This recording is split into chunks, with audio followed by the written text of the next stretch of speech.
And then there's this issue of Paul visiting the apostles. Critics will say, well, did he really see just Peter, or did he see all of the apostles? They say there appears to be a contradiction. In verses 18 and 19 here in Galatians 1, Paul says that after 3 years he went up to Jerusalem to see Peter and remained with him for 15 days.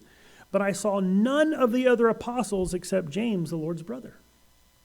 Well, if you go to Acts chapter 9, where this meeting is recorded, in verse 26, it says, when Saul had come to Jerusalem, he tried to join the disciples, but they were all afraid of him and did not believe that he was a disciple. But Barnabas took him and brought him to the apostles, and he declared to them how he had seen the Lord on the road, and that he had spoken to him, and how he had preached boldly at Damascus in the name of Jesus. So he was with them at Jerusalem, coming in and going out. So what are we to do? I mean, here's Paul. I mean, he was there. He's the one it's about. He would know better than anyone who he saw and what he did. However, over in Acts, you got Luke, who is a top-notch, credible, reliable historian who pays close attention to detail, saying that he met with them, plurality. So what are we to do? First off, as you approach the Bible, there is some ways to frame, to think about before you even start to address the question, to make sure you have the pieces in place. First off, Luke is a credible historian. This is beyond doubt.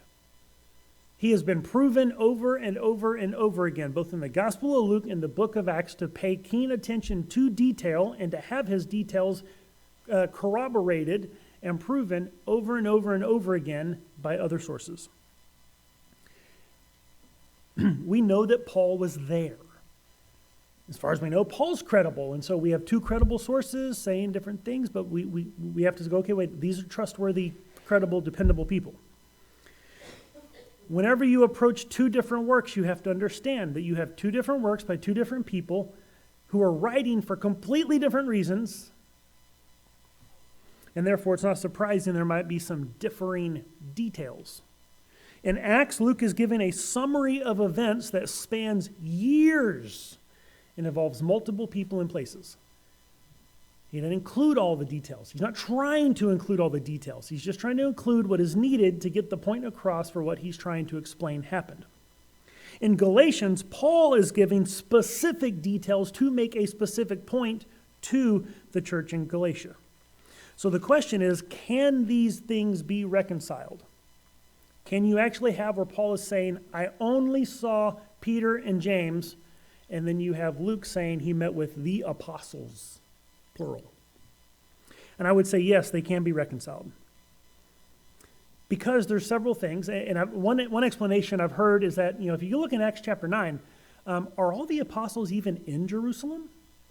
I mean, by this point in the story, they're gone. They're off going different places and preaching. Jesus said, go, through all of Judea and Samaria into the ends of the earth. They're off preaching. So maybe they weren't even there, and he met with the apostles that were in Jerusalem at the time, which would have been Peter and James.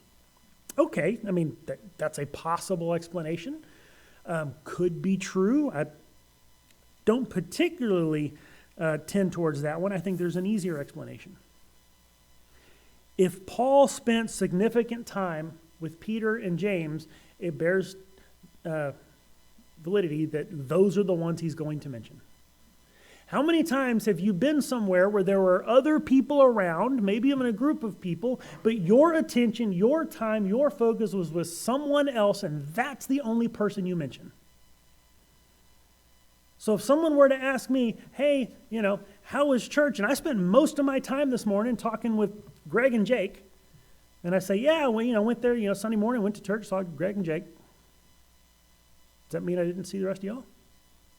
No, but those are the ones I spent the significant portion of my time talking to.